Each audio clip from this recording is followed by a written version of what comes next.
Assalamualaikum warahmatullahi wabarakatuh. Bismillahirrahmanirrahim. Alhamdulillahirabbil alamin. Assalatu wassalamu ala asyrafil anbiya'i wal mursalin wa ala alihi wa sahbihi ajma'in. Amma ba'du. Alhamdulillah, hadirin jamaah maghrib yang dimuliakan Allah Subhanahu wa taala. Insyaallah mulai sekarang dan seterusnya setiap malam Sabtu, Jumat malam Sabtu kita akan mengadakan kajian rutin.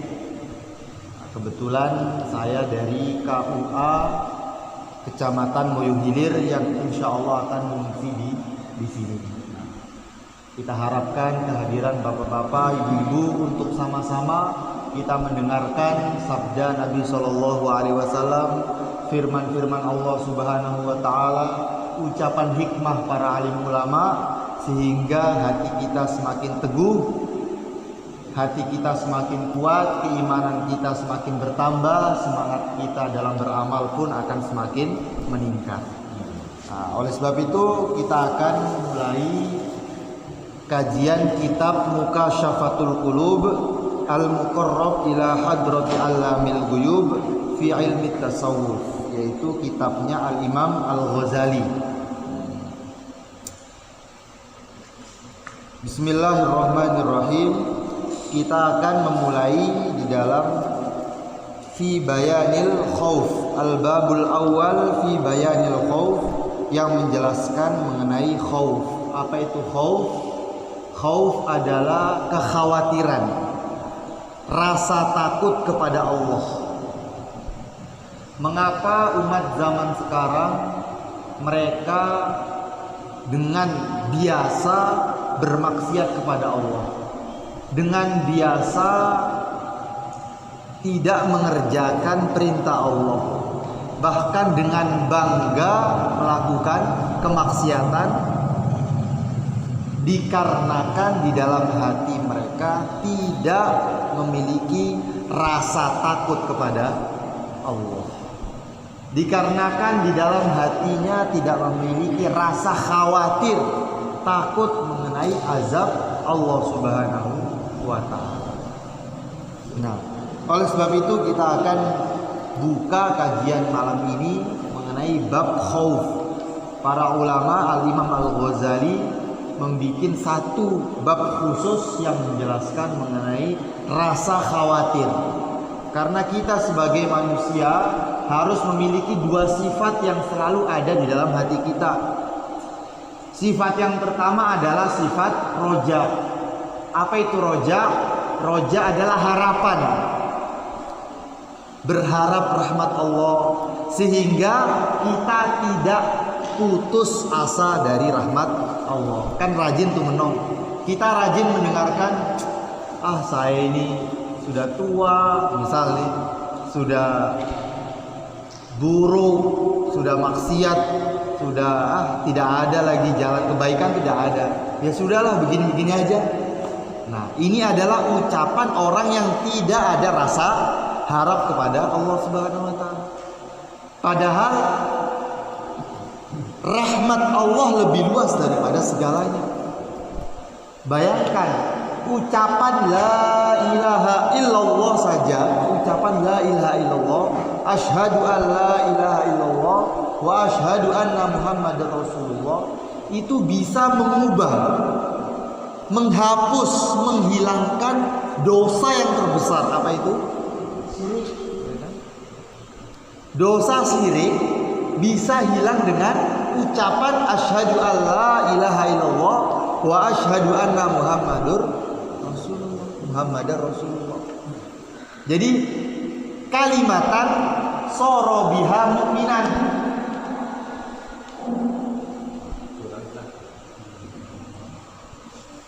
satu kalimat yang menjadikan seseorang beriman.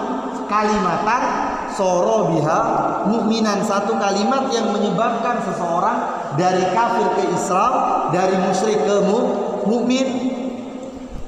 Kok ada orang yang berpendapat Dengan membaca kalimat ini, orang justru terjerumus kepada keburukan, terjerumus kepada dosa, sehingga mereka berpendapat tahlilan tidak boleh, ya. Kan ada itu golongan-golongan yang mengatakan tahlilan itu bid'ah, ya. Padahal tahlil ini kan mengucapkan la ilaha illallah. Secara logika orang cerdas, kalimat yang menyebabkan orang kafir menjadi iman, kok ini kalimat ini menyebabkan orang berbuat dosa, kan tidak masuk akal. Orang kafir saja mengucapkan la ilaha illallah, dosanya diampuni. Kok ada yang berpendapat mengucapkan tahlil malah berdosa? Nah, maka ini adalah satu pemahaman yang rancu, satu pemahaman yang tidak masuk akal. Nah, oleh sebab itu bagaimana rasa khawatir, rasa khauf harus senantiasa ada pada diri kita. Yang pertama tadi rasa harap, ya. Rasa harapan, kita harus selalu berharap rahmat Allah.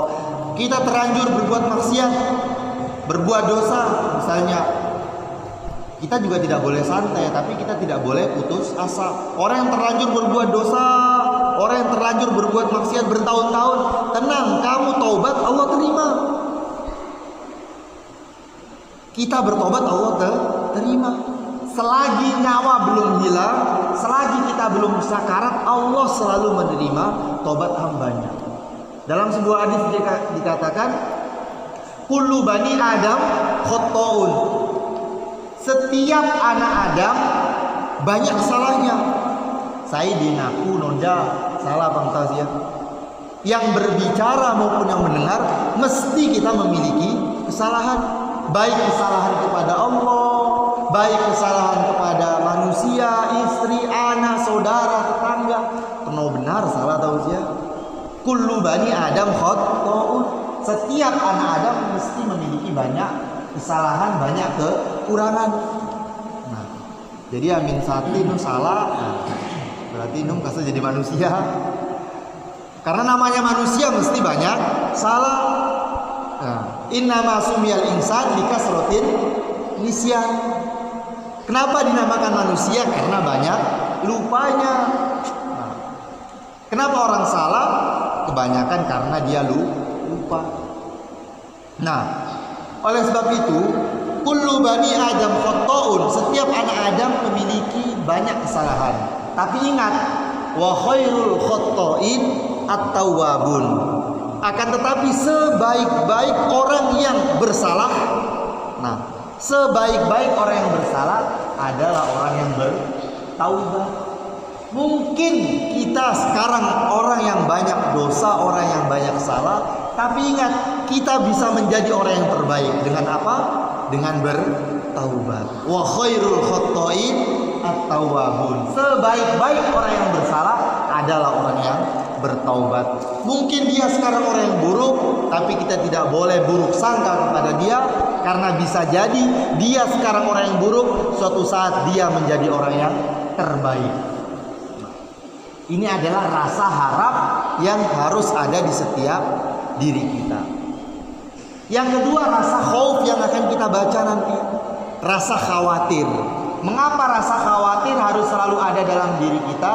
Agar kita tidak mudah berbuat maksiat. Nah, Sati mau misal ketika azan berkumandang misalnya, masih lalai dengan pekerjaan, tapi kita astagfirullah, Allah melihat saya hidup di bumi Allah, diberi rizki oleh Allah, nah, diberi kesehatan oleh Allah.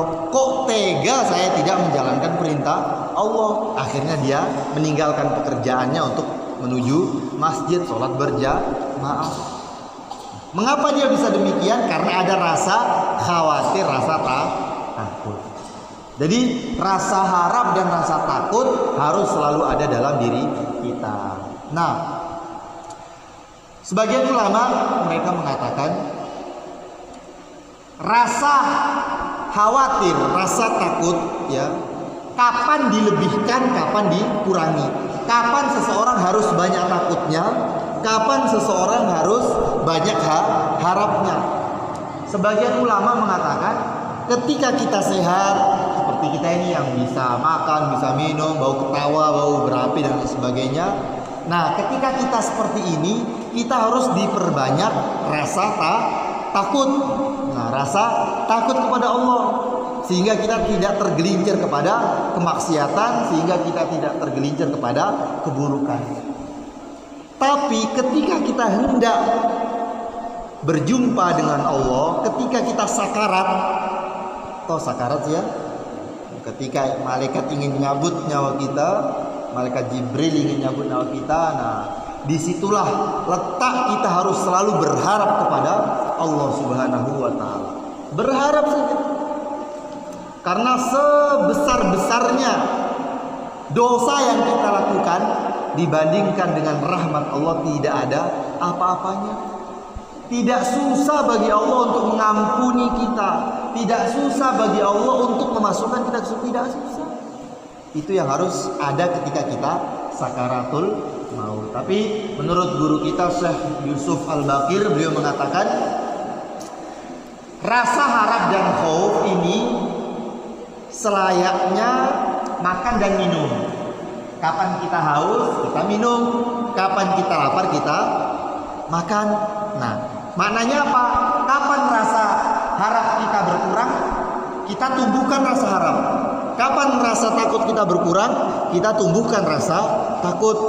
Bagaimana caranya menumbuhkan rasa harap? Bagaimana caranya menumbuhkan rasa takut? Caranya dengan membaca ataupun menghadiri majelis-majelis taklim, menghadiri pengajian.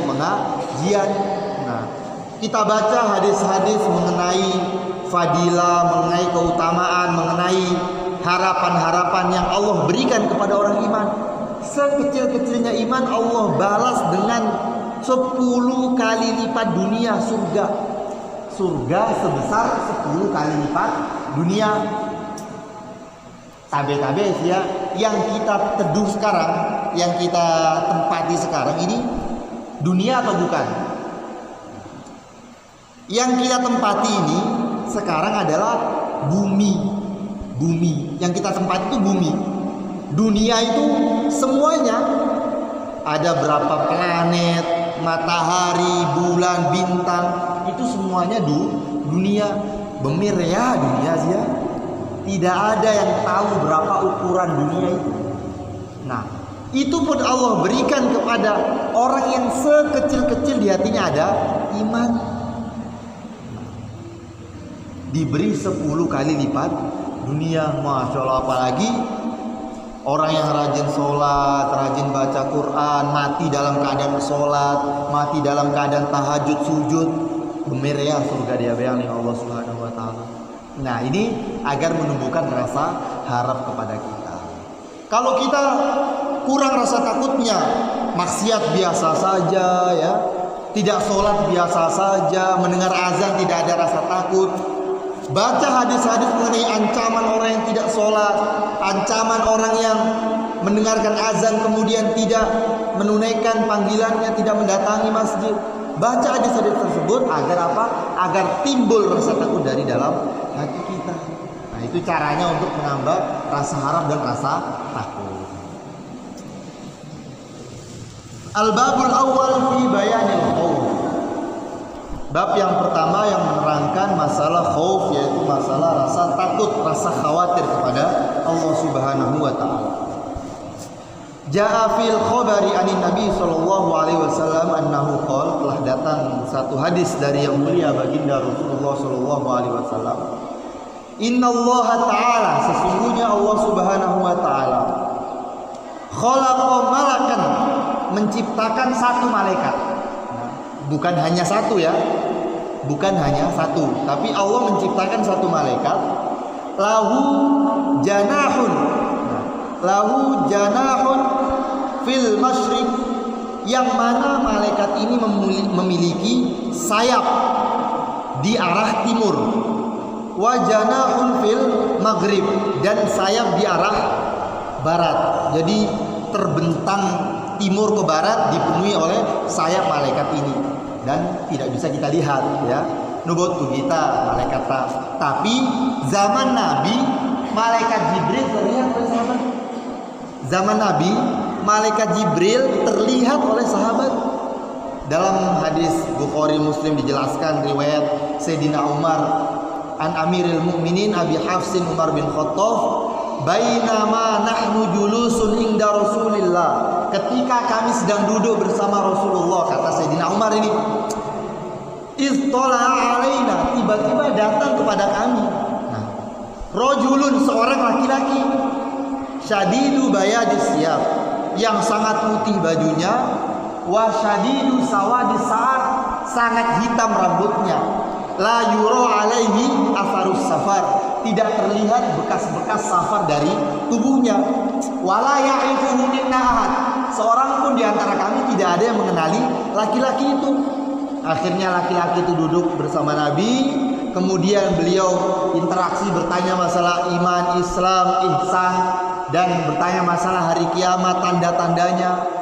Akhirnya Nabi berkata kepada Sayyidina Umar ketika laki-laki ini pergi, wahai Umar, atadri manis sa'il, kamu tahu gak siapa tadi yang datang kepada saya dan bertanya itu?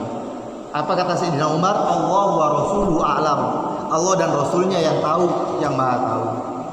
Innahu Jibril atakum yu'allimakum dinakum, sesungguhnya laki-laki itu adalah malaikat Jibril yang datang kepada kalian untuk mengajarkan agama kepada kalian. Jadi zaman Nabi itu malaikat Jibril Allah tampakkan yang berupa wujud manusia. Jadi bisa saja zaman Nabi Allah tampakkan malaikat kepada orang-orang pilihan, bisa saja zaman sekarang pun Allah tampakkan kepada orang-orang pilihan. Jadi tidak mustahil seseorang melihat malaikat, itu tidak mustahil. Nah, ini Allah Subhanahu wa taala menciptakan satu malaikat yang memiliki sayap sangat besar hingga memenuhi arah timur, arah barat. Wa ra'suhu tahtal ardi.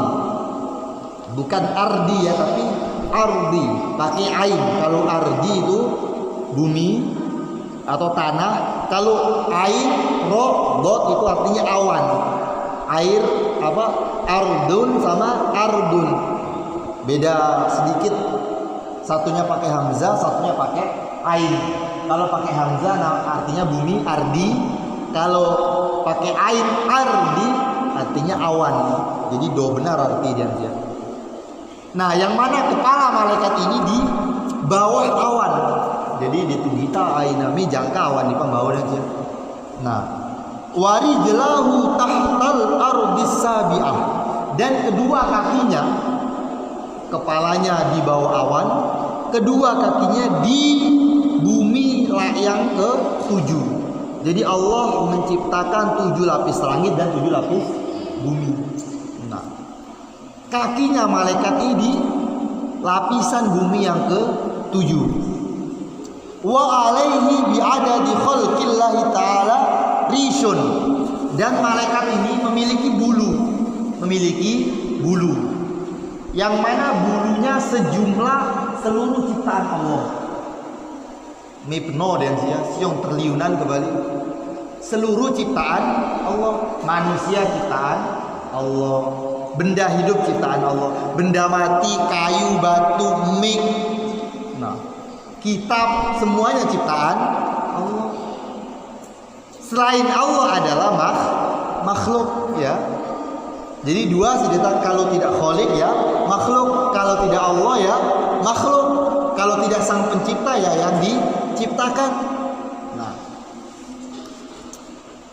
malaikat memiliki sayap yang bulunya sejumlah seluruh makhluk ciptaannya.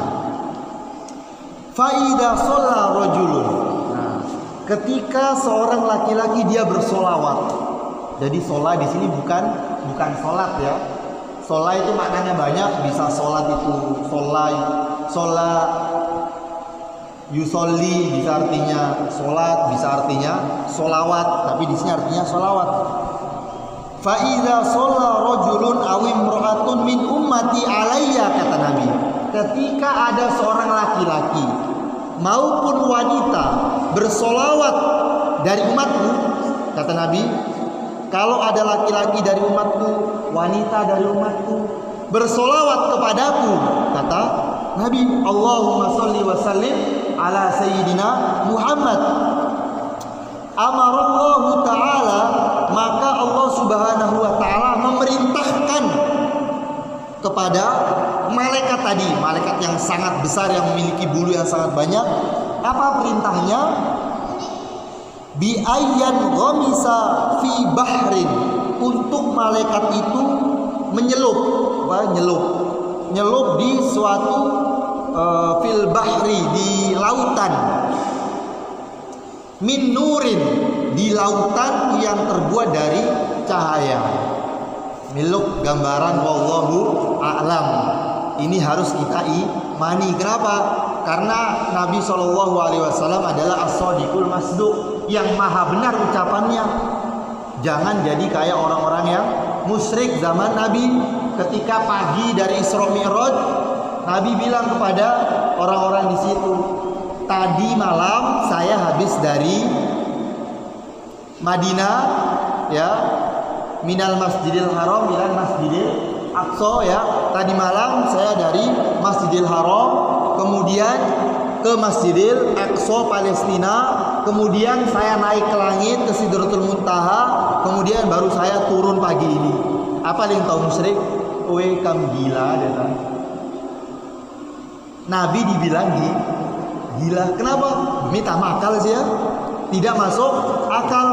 Masa satu malam bisa ke Mekah, ke Baitul Maqdis, ke Palestina, kemudian ke langit, ke Sidratul Muntaha. Kan kata makal menurut mereka. Tapi kalau menurut kita orang yang memiliki iman, alhamdulillahilladzi asra bi abdihi. Ingat lafadznya dia, asro, bukan saro.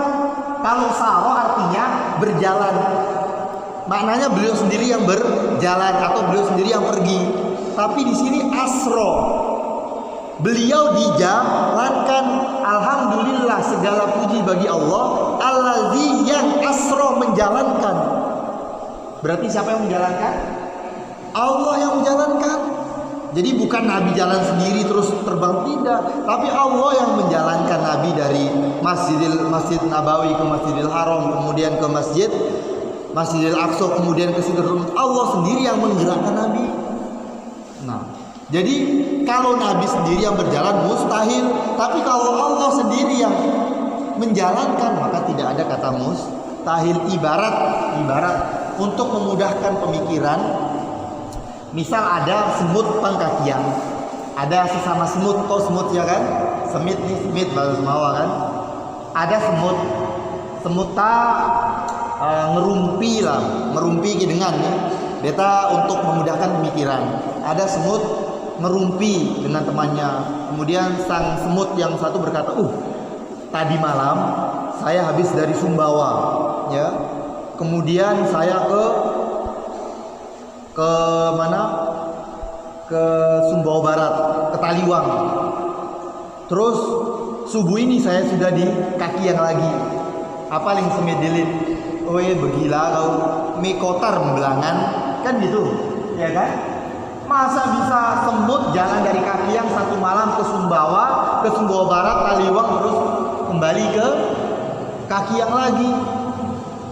Apa jawabnya semut yang ngomong tadi? Tabe, saya tadi nempel pang mobil Pak Bupati ling, ya kan? Jadi bupati kira misal kampanye misalkan, atau isi apa bang kakian, semit nurit pang mobil nah. Bupati langsung lalu ke Sumbawa Barat. Bupati pergi ke Sumbawa Barat, besoknya lagi ada acara di Kakian, ke sini lagi. Nah, akhirnya semut kembali ke Kakian lagi. Oh, beyangan lalu. Aduh sih, kenapa? Karena yang dipakai adalah mobilnya bupati, bukan jalan sendiri. Begitu juga Allah Subhanahu wa taala menjalankan Nabi Shallallahu alaihi wasallam menaiki buruk. Dalam sebuah riwayat, buruk kecepatan cahaya. Bemilnya mintek buruk ya. Jadi tidak mustahil kejadian Isra Mi'raj, naiknya Nabi ke langit ke Sidratul Muntaha. Hukum ini dan kemudian Allah, orang yang bersolawat, baik laki-laki maupun wanita dari umatku, kata Nabi, yang bersolawat kepadaku, maka Allah akan menyuruh malaikat yang besar yang bulunya banyak tadi untuk menyelam di sebuah lautan yang terbuat dari cahaya di bawah arsy-Nya Allah Subhanahu wa Ta'ala.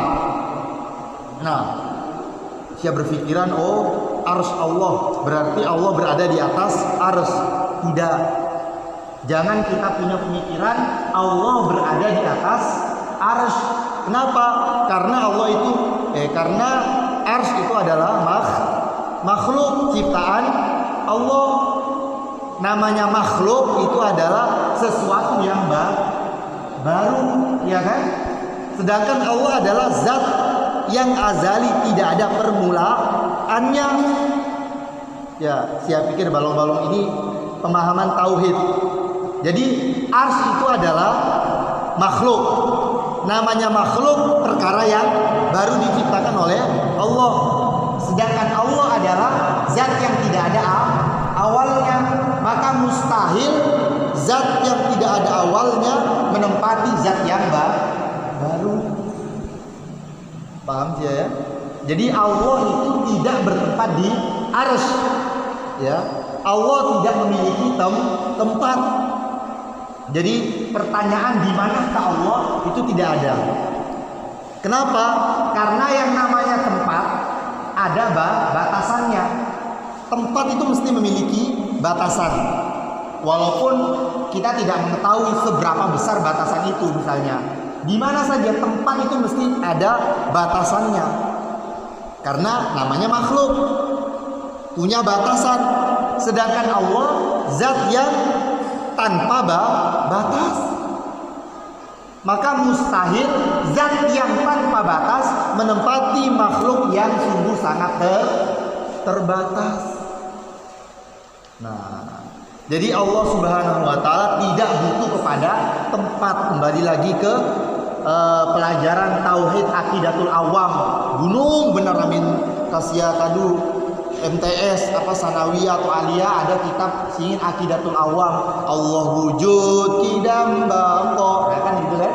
Mukhalafatul lil hawadisi qiyamuhu binafsihi. Qiyamuhu binafsihi, Allah berdiri sendiri, tidak butuh kepada apapun, siapapun, tempat apapun. Jadi yang ada tahu beling, Allah itu tempatnya di langit, Allah itu tempatnya di arsy, itu adalah suatu kedustaan. Maraling guru-guru kita itu adalah alamat palsu, karena Allah tidak memiliki tempat. Ya? Kemudian Allah memerintahkan malaikat tadi tenggelam atau menyelam di lautan dari cahaya di bawah arsy. Kemudian malaikat itu pun menyelam. Kemudian malaikat itu keluar. Fayanghamisu fihi summa yakhruju. Kemudian setelah malaikat itu menyelam, summa yakhruju, kemudian dia keluar, wa yanfudu janahahu, dan dia mengibas-ibaskan sayapnya. Ya, kibas-kibas sayapnya. Fayaqturu min kulli rishatin qatratan, maka menetes dari setiap bulunya satu tetes. Jadi bulunya itu sejumlah bilangan seluruh makhluk yang Allah ciptakan. Dari setiap bulu itu menetes satu tetes. Qatratan fihi fayakhluqullahu ta'ala, kemudian Allah Subhanahu wa Ta'ala menciptakan min kulli qatratin, dari setiap tetesan tadi, malakan satu malaikat, yastaghfiru lahu, yang mana tugasnya malaikat tadi memintakan ampun kepada orang yang bersolawat dari umat yang mulia baginda Muhammad sallallahu alaihi wasallam. Sampai kapan? Ila yaumil qiyamah, sampai hari kiamat. Jadi orang yang bersolawat kepada Nabi Shallallahu Alaihi Wasallam, Allahumma sholli wa sallim ala Sayyidina Muhammad atau Allahumma sholli ala Muhammad, maka Allah memerintahkan malaikat tadi yang memiliki sayap yang sangat besar, yang sayapnya memiliki bulu sejumlah seluruh ciptaan Allah. Allah memerintahkan malaikat itu menyelup ke dalam sungai, ke dalam lautan yang terbuat dari cahaya di bawah arsy Allah Subhanahu wa taala. Kemudian malaikat itu pun menyelup dan keluar mengibas-ibaskan sayapnya. Dari setiap tetes bulu-bulu sayapnya itu Allah ciptakan malaikat. Berarti malaikat juga sejumlah ciptaan Allah Subhanahu wa taala, tidak juta, tidak triliun jumlahnya.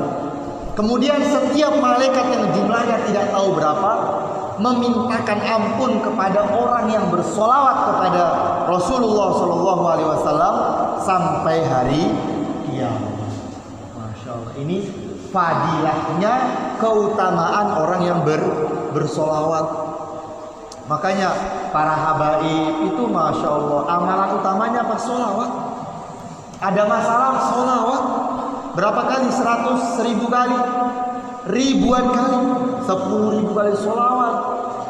Kok ada orang mengatakan solawatan tidak boleh, ya?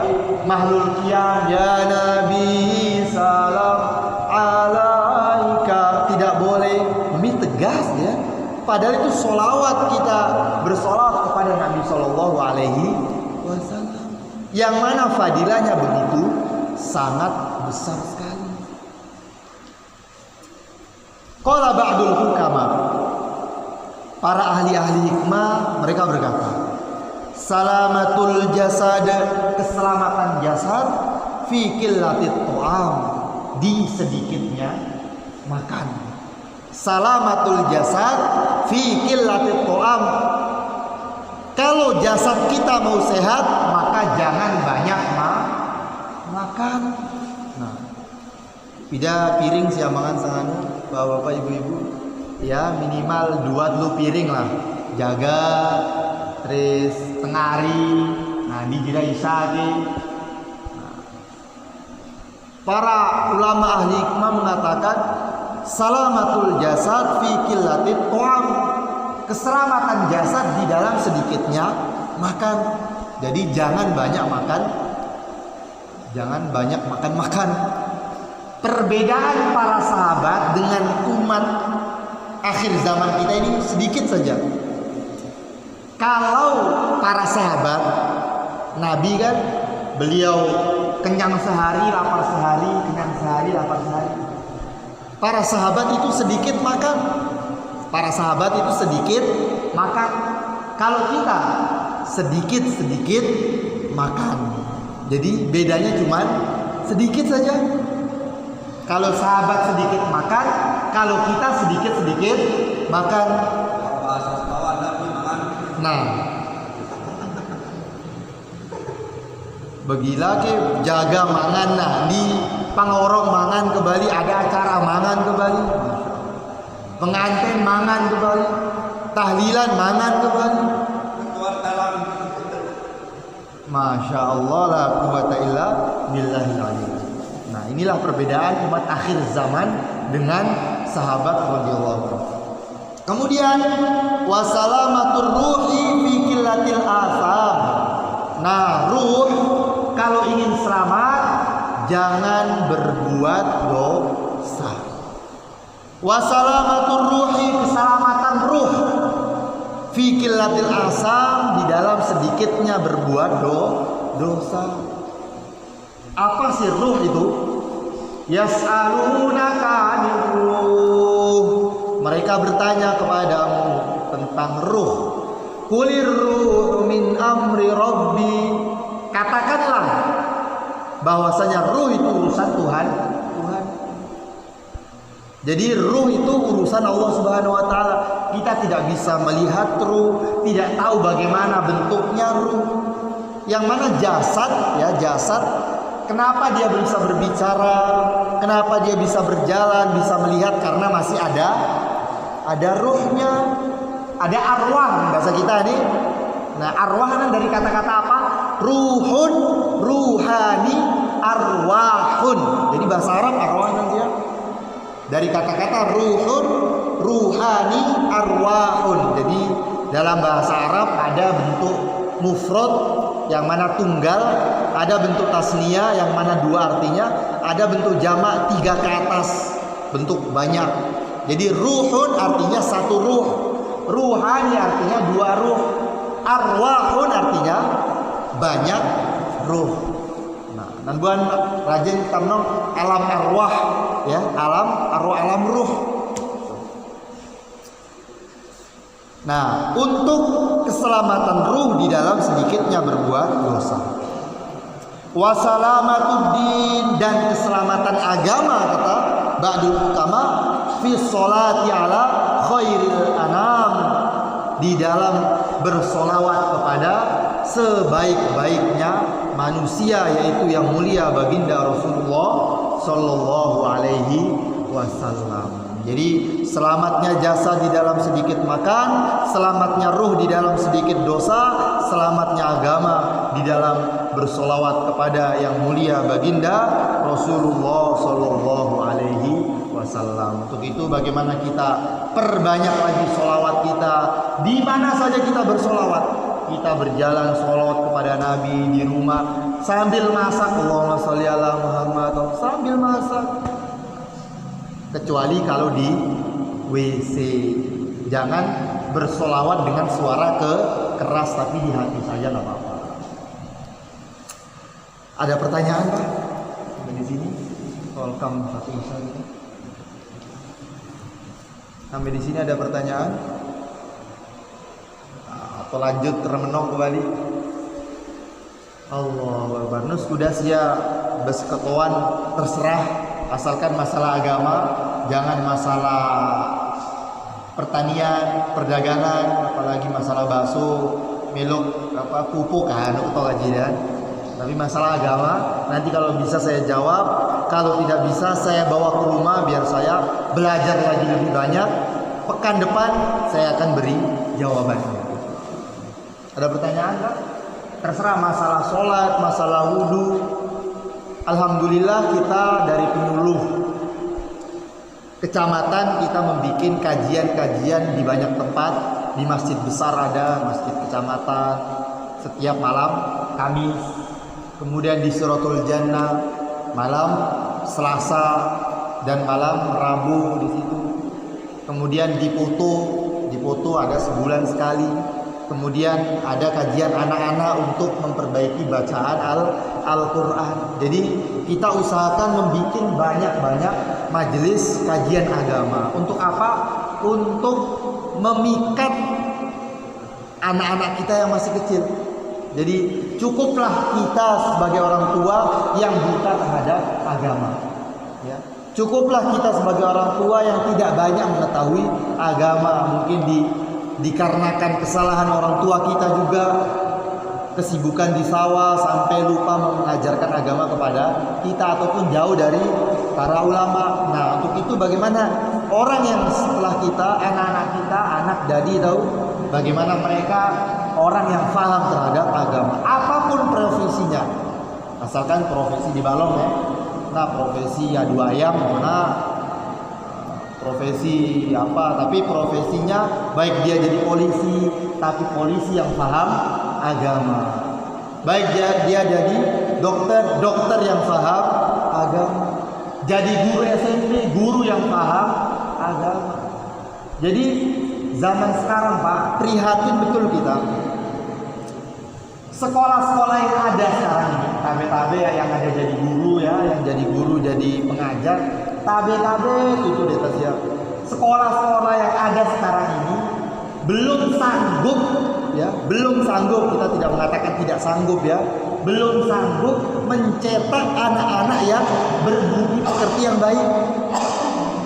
Belum sanggup mendidik anak-anak yang taat kepada Allah Subhanahu wa taala. Apa buktinya? Oh, saya bilang bukti ya. Buktinya yang sholat di masjid berapa orang? SMP, MTS, kaki yang tidak perlu tahu ya. Saya pernah ke satu sekolahan di Moyo. Saya tidak sebutkan sekolahannya untuk menjaga kode etik jurnalistik ya, biar tidak menggila baik sekolah. Saya bertanya kepada muridnya, anak-anak sekarang yang sholat 5 waktu tidak tahu, nonda di angka 5 saja. Tiba-tiba ada sai 2, 3, 4 kali 5, 7 orang di angka 5. Dari 400 santri, 200 lebih, 200 sekian murid yang sholat 5 waktu, di atas 5 waktu di masjid loh ya, 5 waktu saja baik di rumah, cuma 7 orang bemik milaku di lens ya. Saya itu salah deh. Apakah kita menyalahkan anaknya? Jangan. Kita salahkan diri kita, sudahkah kita menyeret anak kita ke masjid? Nah takit asal nawe baik. Amin ya ini lapor polisi kena HAM bayar 600.000. Nah, nawe tarik saja. Tidak apa-apa. Bahkan Nabi SAW memerintahkan untuk muru auladakum sibyanakum, perintahkan anak kalian untuk sholat di umur berapa tahun? 7 tahun. Nah, kalau sudah 10 tahun pukul, tapi dengan pukulan kasih sayang. Itu tandanya sekolah-sekolah yang ada saat ini belum bisa untuk mendidik anak kita taat kepada Allah Subhanahu wa taala. Oleh sebab itu bagaimana pendidikan yang ada kita perbaiki dan kita ajak anak-anak kita untuk ke masjid, mendengarkan pengajian, membaca Al-Qur'an, mengaji agar semangat taat kepada Allah semakin meningkat di dalam generasi setelah kita. Kurang lebihnya mohon maaf.